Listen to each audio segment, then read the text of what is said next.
Welcome to top news.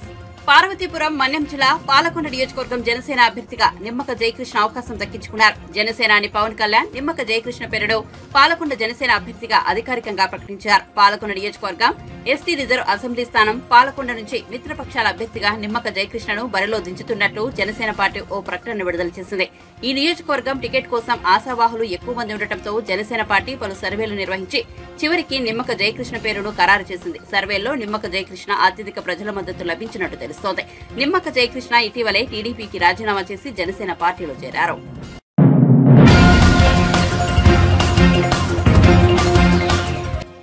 TDP, Janasena, BJP కూటమి అధికారంలోకి వస్తే వాలంటీర్ల పారితోషికాన్ని 10,000కు పెంచుతామని ఉగాది సందర్భంగా చంద్రబాబు హామీ ఇచ్చిన సంగతి తెలిసిందే. వాలంటీర్లు ప్రస్తుతం 5,000 పారితోషికం అందుకుంటుండగా అంతకు రెట్టింపు ఇస్తామని చంద్రబాబు వెల్లడించారు. దీనిపై వైసీపీ ఎమ్మెల్యే మాజీ మంత్రి పేర్ని స్పందించారు. ప్రజలకు గాలం వేసి వారిని వాడుకుని వదిలేయడం చంద్రబాబుకు అలవాటేనని విమర్శించారు.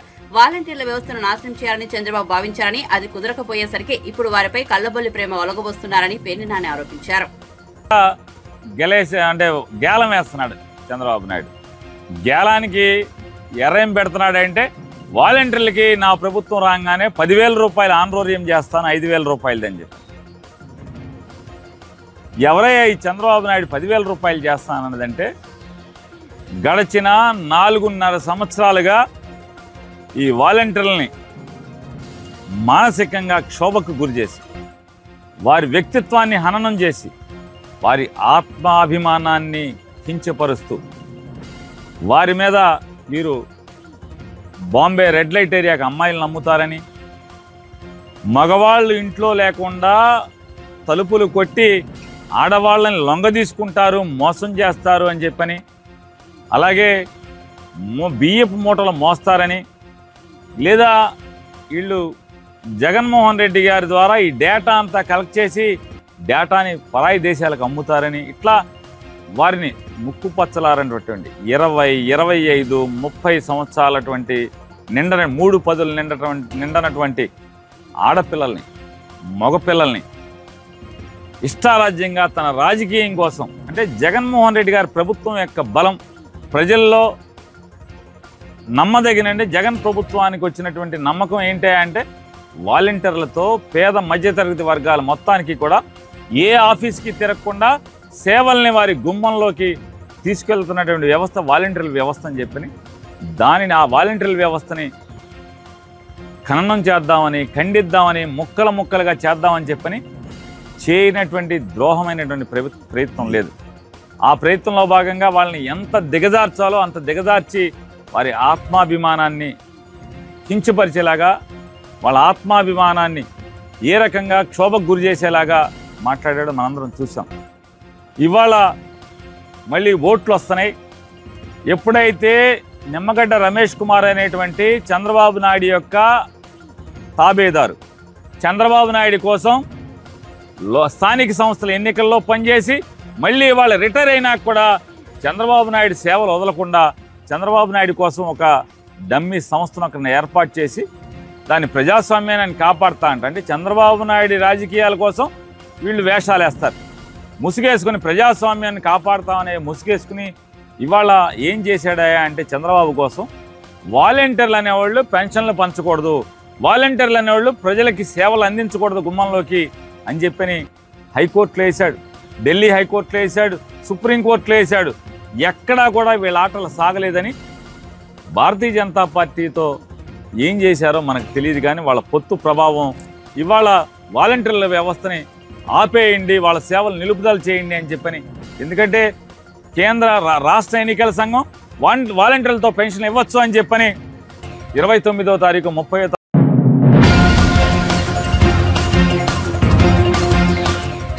సిట్ కార్యాలయంలో దసరాల దగ్ధంలో కొల్లి రఘురామరెడ్డి వ్యవహారశైలిలో పారదర్శకత లోపించిందని టీడీపీ పొలిట్ బ్యూరో సభ్యుడు వల్లరామయ్య ఆరోపించారు. అస్సాం రాష్ట్రానికి ఎన్నికల పరిశీలకుడిగా నియమించారని, చీఫ్ ఎలక్షన్ కమిషన్ కార్యాలయం నుంచి సమాచారం వచ్చిన తర్వాతే సిట్ కార్యాలయంలో ఫైలు తగలబెట్టారన్నారు. ఒకవేళ ప్రభుత్వం మారితే ఈ కార్యాలయంలో తనకు ప్రవేశం ఉండదని, తనకు వ్యతిరేకంగా సాక్ష్యాలుగా ఉపయోగపడుతున్నాయన్న భయంతోనే దస్త్రాలను తగలబెట్టారని మండిపడ్డారు.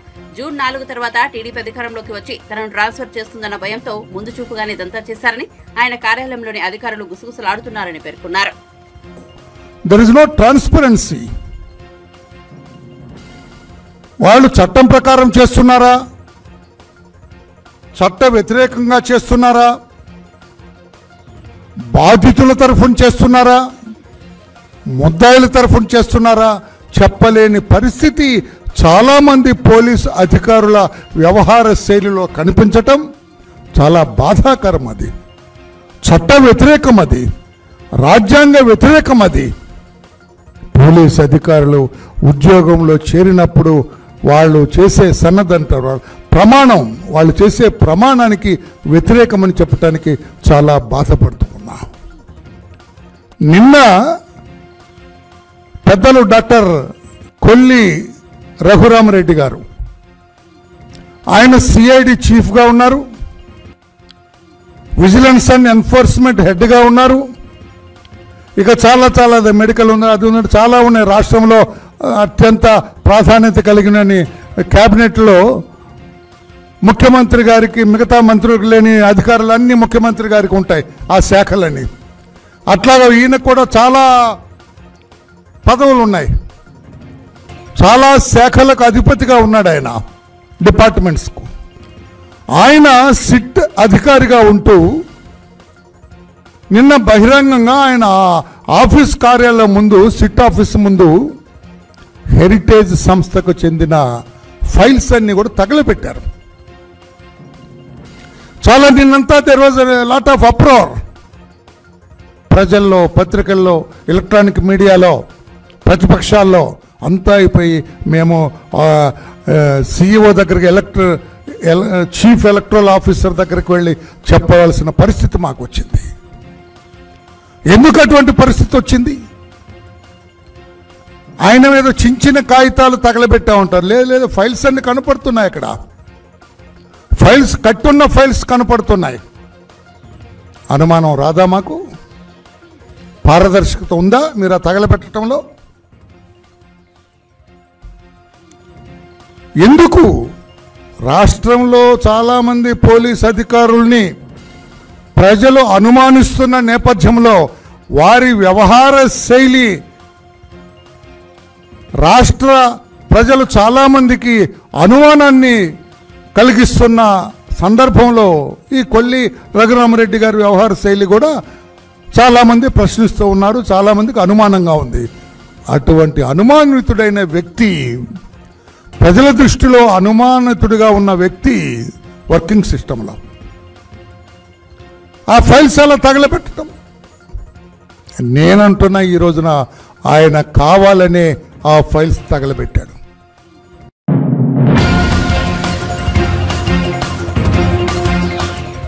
వివేకం సినిమా చూశాక ప్రజలు ఎన్నికల్లో ఓటు వేయాలని వైసీపీ నేత మాజీ మంత్రి డిఎల్ రవీంద్రారెడ్డి అన్నారు. రాష్ట్రం టీడీపీ, జనసేన, బీజేపీ కూటమి అధికారంలోకి వస్తుందన్న ఆయన తాను వైసీపీ ఎంపీ అభ్యర్థి అవినాష్ రెడ్డికి మద్దతు ఇవ్వట్లేదని చెప్పారు. మంగళవారం వైఎస్సార్ జిల్లా కాజీపేటలోని తన నివాసంలో ఆయన విలేకరులతో ముచ్చటించారు. వివేకం సినిమా చూసి ఓటేయాలని తన వద్దకు వచ్చిన వారికి చెబుతున్నట్టు తెలిపారు. టీడీపీ అధినేత చంద్రబాబుపై ఆయన ప్రశంసలు కురిపించారు. బాబు పద్ధతి గల నాయకుడని, ప్రజలకు ఆయన మాత్రమే మేలు చేస్తారన్న నమ్మకం తనకుందని అన్నారు. మైదుకూరు నుంచి పోటీ చేస్తున్న ఎమ్మెల్యే సెట్టిపల్లి రఘురామరెడ్డికి ఓటు వేయొద్దు, టీడీపీ అభ్యర్థి బుట్టా సుధాకర్ యాదవ్ కే నా మద్దతు అని తెలిపారు. ఏంటంటే రఘురామరెడ్డి అనేవాడు రాజకీయాలకు పనికిరాడని సర్వే తేల్చింది కాబట్టి సుధాకర్ అనేవాడే పనికొచ్చేవాడు అంతో ఇంతో. ఆ సుధాకర్ యాదవ్కు నా సలహా ఏంటంటే అహంభావం వీడి, అహంభావం మానుకొని ప్రజలకు అందుబాటులో ఉంటూ, రైట్ నువ్వేదో కాంట్రాక్ట్లు చేసుకుంటా అంటావు, నీ బ్రతుకు తెరువు నేను పోగొట్టుకోమని చెప్పను, కాంట్రాక్ట్ చేసుకో, బ్రతుకు తెరువు పోగొట్టుకోమని చెప్పను. ఎందుకంటే ఇప్పుడు ఇన్ని కోట్లు ఖర్చు పెట్టి ఎమ్మెల్యేకు ఆ డబ్బు సంపాదించుకోకుండా అవినీతి పరుడయ్యేదానికన్నా రఘురామరెడ్డి లాగా ఇట్లా మంచి పనులు చేస్తే బాగుంటుందేమో అనే సలహాతో ఈ సలహా చెప్తున్నా. అంటే వ్యక్తిగతంగా నేను ఒక సుధాకర్ యాదవ్ పేరే ఎందుకు చెప్తున్నానంటే, అవినాష్ రెడ్డికి ఓటేయాలన్నా భూపేష్ రెడ్డికి ఓటేయాలన్నా అంటే భూపేష్ రెడ్డి అనేవాడు ఇమ్మెటీరియల్. 2 బీజేపీకి ఇచ్చిన తర్వాత ఈ తెలుగుదేశం అనే క్యాండిడేటు గెలిచే ప్రశ్నే లేదు, అసలు ఆలోచనే అవసరం లేదు. సరే, అవినాష్ రెడ్డి నిన్న నన్ను సునీత కలిసింది. అవినాష్ రెడ్డికి మీరు ఎట్లా సపోర్ట్ చేస్తారంటే నేనేం సపోర్ట్ చేయడం లేదమ్మా, నా దగ్గరకు వచ్చిన వాళ్ళకి ఏం చేయాలి సార్ ఎంపీ సీట్ అంటే ఆ వివేకం సినిమా చూడుకోండి అని చెప్తాంట. యూట్యూబ్లో వివేకం సినిమా వచ్చింది, ఆ సినిమా చూసి మీరు ఓటు వేయిపోండి, కోర్టులో ఉంది కాబట్టి ఆ విషయాన్ని నేను చెప్పడం బాగుండదు, ఏది ఎవరికి ఓటేయాలని నేను ఆ మాదిరి చెప్తున్నానమ్మా అని చెప్పినాను. మరి మిగతా మీ అభిప్రాయం ఏంటి, రాజకీయ అభిప్రాయాలు అన్నీ చాలా అడిగింది. నేను వ్యక్తిగతంగా తెలుగుదేశం పార్టీకి కూడా వ్యతిరేకమేమ్మా, సుధాకర్ యాదవ్కి మాత్రమే చేయమంటున్నా. ఇక్కడ తెలుగుదేశం పార్టీకి ఎందుకు వ్యతిరేకం అంటే మరి ఆయన మనసుకు తెలియాల, టికెట్లు అమ్ముకున్నాడా లేకపోతే అర్హులకు ఇచ్చినాడా లేదా, ఏంటి ఆయన అభిప్రాయము, ఆయన సూపర్ 6 ఇంప్లిమెంట్ చేయగలడా, గతంలో మన ఏమంటారు రుణమాఫీ అని చెప్పి ప్రకటించి చేయలేకపోయినాడని, ఇటువంటి ఎన్నో అపవాదాలు ఉన్నాయి. చాలా మంది జగన్ అభిమానులు ఆ మాట అంటున్నారు. నాకైతే అతను ఒక పద్ధతి గల రాజకీయ నాయకుడు, వేస్తాడని నమ్మకం ఉంది. అయితే మనం చూడాలి రాబోయే కాలంలో. నాకైతే నాకు కానీ నా కుటుంబం కానీ తెలుగుదేశంతో పని లేదు, వైఎస్ఆర్తో పని లేదు, బీజేపీతో పని లేదు. అయితే ఉన్న పరిస్థితుల దృష్ట్యా ఒకసారి ఈ పేపర్లన్నీ చదివితే నిజంగా మన దేశం ఏమవుతుంది, ఎందుకు వీళ్ళు చంద్రబాబు నాయుడు లాంటి మేధావీలతో పొత్తు పెట్టుకున్నాడు బీజేపీతో. బీజేపీ లేకపోయినా, జనసేన లేకపోయినా చంద్రబాబు గెలిచిండేవాడు. ఇప్పుడు వీళ్ళందరితో పొత్తు పెట్టుకొని బీజేపీతో పొత్తు పెట్టుకోవడం వల్ల 30 సీట్లలో దెబ్బ తగులుతోంది మైనారిటీలు. జనసేన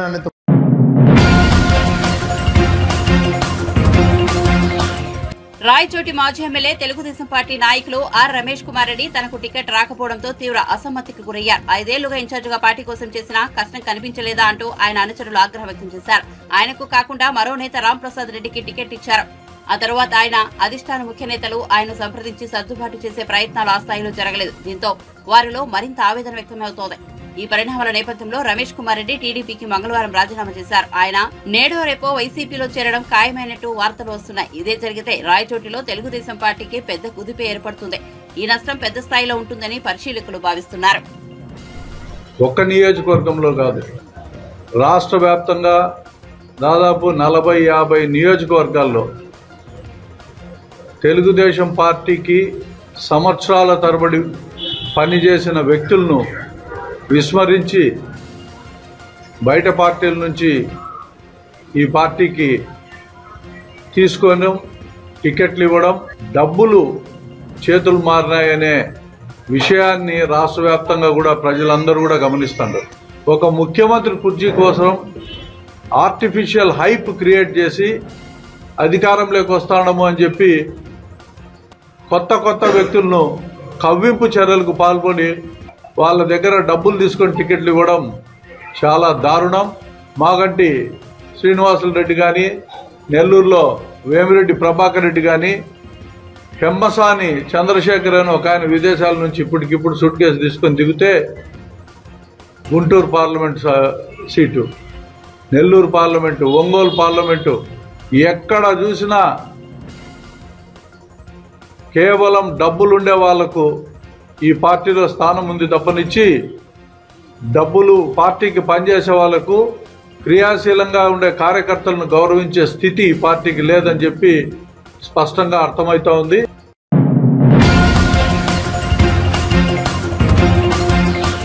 తెలంగాణ ప్రత్యేక రాష్ట్రం కోసం ఉద్యోగులు పోరాటం చేస్తారని బీఆర్ఎస్ నేత మాజీ మంత్రి శ్రీనివాస్ గౌడ్ అన్నారు. కారుణ్య నియామకాలు వెంటనే చేపట్టాలని డిమాండ్ చేశారు. బాధిత కుటుంబాలను జీవనోపాధి కల్పించాలని కోరారు. భార్యాభర్త ఒకే చోట పనిచేసుకునేలా గతంలో కేసీఆర్ అవకాశం కల్పించారని గుర్తు చేశారు. ఆ నిబంధనను ఇప్పుడు కూడా అమలు చేయాలన్నారు. వాళ్ళ జోలికి వస్తే మేము మీ జోలికి వస్తాం అని చెప్తూ ఇది మంచి పద్ధతి కాదు, అందరూ సమానంగా చూడాలని చెప్పి ఒత్తిడి చేస్తూ నూతన ప్రభుత్వాన్ని కొత్తగా ఏర్పాటైనటువంటి మా ముఖ్యమంత్రి గారిని మరి ప్రభుత్వాన్ని మీరు ఇచ్చిన హామీని వెంటనే అమలు చేయాలని చెప్పి 12 రోజుల నుంచి రేపటి నుంచి ప్రారంభించి ఒక్కొక్కటి అమలు చేయాలని, వెంటనే హెల్త్ కార్డ్స్ని ప్రవేశపెట్టాలని చెప్పని, ట్రైనింగ్ ఇవ్వాలని చెప్పని మేము మీ ద్వారా డిమాండ్ చేస్తూ ఉన్నాం. అదేవిధంగా కొంతమంది చిన్న ఉద్యోగులను ఎలక్షన్ పేరు మీద వేధిస్తూ సస్పెన్షన్ గురి చేస్తూ అవుట్ సోర్సింగ్ ఉద్యోగులని కాంట్రాక్ట్ ఉద్యోగులను భయప్రాంతం గురి చేస్తుంది మంచిది, అది మంచి పద్ధతి కాదని. సిటీ ఉద్యోగులు వాళ్ళకి తెలియదు, పిలిస్తే ఎవరైనా పోవచ్చు.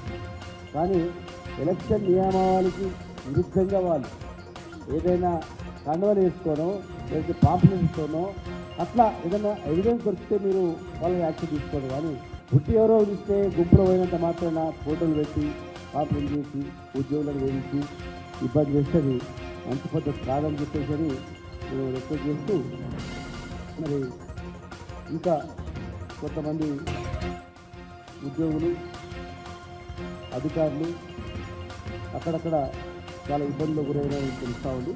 మరి వాటిని కూడా కేంద్ర ప్రభుత్వం మన రాష్ట్ర ప్రభుత్వం ఉద్యోగుల సమస్యలపైన దృష్టి పెట్టి అమలు చేయాలని చెప్తూ వెంటనే కాంట్రిబ్యూషన్ పెన్షన్ను రద్దు చేసి పాత పెన్షన్ విధానాన్ని పునరుద్ధరణ చేయాలని చెప్పని నేను డిమాండ్ చేస్తాను.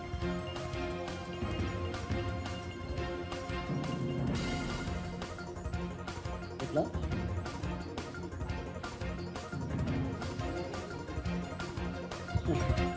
నేను టీఆర్ఎస్ అభ్యర్థిని, నేను ఎంక్వైరీ చేయండి అసెంబ్లీలో కాంగ్రెస్ బీజేపీలు రెండు ఐక్యమై నన్ను ఓడించడానికి ప్రయత్నం చేసినా లేదా చెప్పండి. దీని మీద సమాధానం. కాంగ్రెస్లో మొన్న జాయిన్ అయినటువంటి గతంలో ఉన్నటువంటి బీజేపీ అభ్యర్థి కాంగ్రెస్కి నేను పనిచేసిన కాంగ్రెస్ అభ్యర్థిని గెలిపించిన, అందుకే ఇలా కాంగ్రెస్ జాయిన్ అవుతుందని చెప్పింది. అంటే కాంగ్రెస్ బీజేపీ ఇద్దరు ఐక్యమై బీఆర్ఎస్ను ఓడగొట్టడానికి ప్రయత్నం చేసిన బహిరంగంగానే చెప్తున్నప్పుడు, అంటే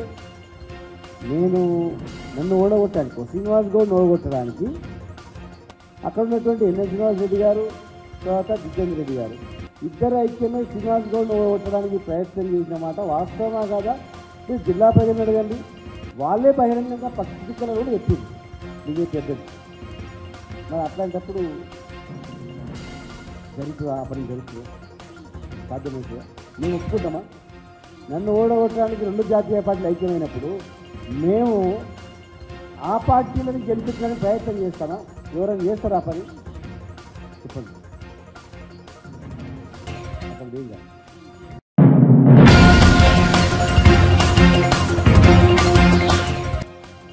ఏపీ ఇంటర్ బోర్డు ఈ నెల 12వ తేదీన ఇంటర్మీడియట్ పరీక్ష ఫలితాలు విడుదల చేసేందుకు ఏర్పాట్లు చేస్తోంది. మొదట రెండవ సంవత్సరం ఫలితాలను ఒకేసారి విడుదల చేసేందుకు ఇంటర్మీడియట్ విద్యామండలి సన్నాహాలు చేస్తోంది. ఇప్పటికే జవాబు పత్రాల మూల్యాంకనం పూర్తయింది. ఇక ఫలితాలకు సంబంధించి అంతర్గత పనులు బుధవారం మధ్యాహ్నంతో పూర్తి కానున్నాయి. ఇందులో ఏవైనా సాంకేతిక సమస్యలు తలెత్తితే ఫలితాలు విడుదల 1-2 రోజులు ఆలస్యం కానుంది. లేని పక్షంలో 12న ఇంటర్మీడియట్ ఫలితాలు వచ్చేస్తాయి. ఇక ఏపీలో ఇంటర్ పరీక్షలు మార్చి 1 నుంచి మార్చి 21 తేదీ వరకు జరిగిన విషయం తెలిసిందే. వొకేషనల్, రెగ్యులర్ కలిపి ఫస్ట్ ఇయర్ 5,17,617 మంది విద్యార్థులు, సెకండ్ ఇయర్ 5,35,056 మంది విద్యార్థులు పరీక్షలకు హాజరయ్యారు.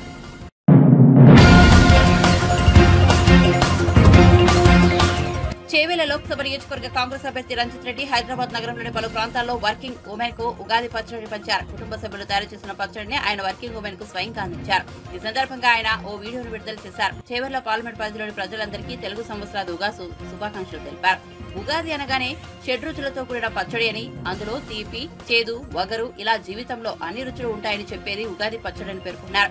వర్కింగ్ ఉమెన్ కు మరికొంతమంది ఇలాంటి ఉగాది పచ్చడి అందుబాటులో ఉండకపోవచ్చని, అందుకే తాను కుటుంబ సభ్యులు కలిసి పలు ప్రాంతాల్లో ఉగాది పచ్చడిని పంపిణీ చేశామని తెలిపారు. అందరితో కలిసిమెలిసి పండుగ జరుపుకున్నట్లు చెప్పారు. అందరికీ నమస్కారం. చేవెళ్ల పార్లమెంట్ పరిధిలో ఉన్న అక్క చెల్లెలు అన్నదమ్ములకు అందరికీ శ్రీ క్రోధి నామ ఉగాది పండుగ శుభాకాంక్షలు. ఉగాది అనగానే మనకు గుర్తుకొచ్చేది షడ్ రుచులతో కూడిన ఉగాది పచ్చడి. దీంట్లో అన్ని రుచులతో కూడిన ఈ ఉగాది పచ్చడి మన మంచి చెడుకు, సుఖ సంతోషాలకు, దుఃఖాలకు అన్నింటినీ ఎదుర్కోవాలని చెప్పి మనము ఈ షడ్ రుచులతో కూడిన ఉగాది పచ్చడి తాగుతూ రాబోయే రోజుల్లో మంచిని ఆస్వాదిస్తూ చెడును ఎదుర్కోవాలని చెప్పి మొదలెడతాం. కానీ కొంతమంది వర్కింగ్ ఉమెన్ ఆఫీసులలో పనిచేస్తూ వాళ్ళ కుటుంబ సభ్యులకు షడ్ రుచులతో కూడిన ఉగాది పచ్చడికి దూరంగా ఉంటారని చెప్పి నేను మా కుటుంబ సభ్యులందరూ కలిసి షడ్ రుచులతో కూడిన ఉగాది పచ్చడిని తీసుకెళ్లి ఎవరైతే ఆఫీసులో పనిచేస్తుందో వాళ్ళందరికీ డిస్ట్రిబ్యూట్ చేసి అందరం పండుగను కలిసిమెలిసి జరుపుకోవాలని చెప్పి మీరందరూ ఎక్కడున్నా సంతోషంగా ఉండాలన్నదే నా ఆశ, నా శ్వాస. శ్రీ క్రోధి నామ ఉగాది సంవత్సర శుభాకాంక్షలు నా చేవెళ్ల పార్లమెంట్ ప్రజలందరికీ.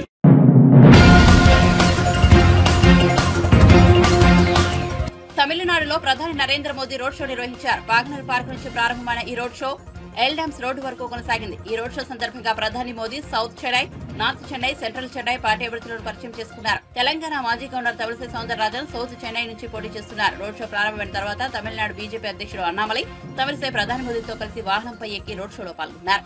ఓపెన్ టాప్ వాహనంలో మోదీ పక్కన ఇద్దరు నిల్చొని ఉన్నారు. ప్రధాని రోడ్డుకు ఇరువైపులా ఉన్న ప్రజలకు అభివాదం చేస్తూ బీజేపీ గుర్తును చూపిస్తూ ముందుకు కదిలారు. ర్యాలీకి వచ్చిన ప్రజలు మోదీ మోదీ అంటూ నినాదాలు చేశారు. మోదీ కూడా తెలంగాణలో పర్యటించనున్నారు. ఏప్రిల్ 19న తమిళనాడులో లోక్సభ ఎన్నికలు జరగనున్నాయి.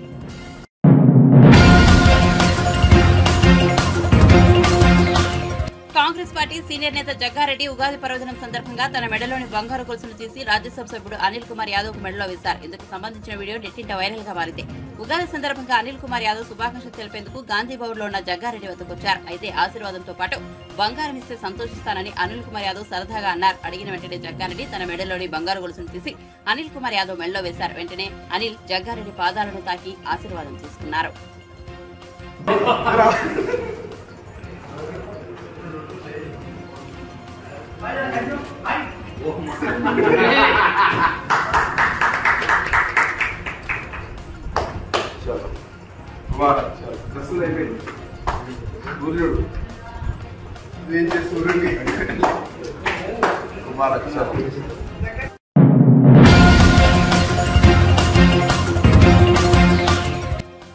ఏపీ పాలిటిక్స్ లో కీలక పరిణామం చోటు చేసుకుంది. పిఠాపురం నుంచి పవన్ కళ్యాణ్ పై ప్రముఖ ట్రాన్స్జెండర్ తమన్నా సింహాద్రి పోటీ చేయనున్నారు. గతంలో తమన్నా మంగళగిరి నుంచి పోటీ చేశారు. భారత చైతన్య యువజన పార్టీ నుంచి ఆమె బరిలో ఉండనున్నట్లు ఆ పార్టీ చీఫ్ రామచంద్ర యాదవ్ ప్రకటించారు.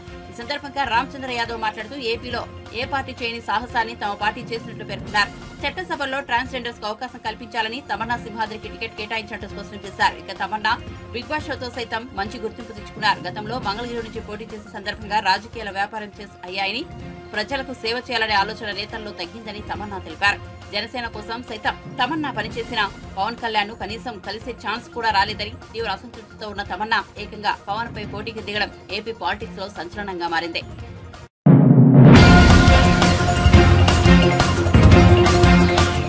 ఛత్తీస్గఢ్ లో మంగళవారం రాత్రి ఘోర బస్సు ప్రమాదం జరిగింది. ఈ ప్రమాదంలో 15 మంది మృత్యువాత పడ్డారు.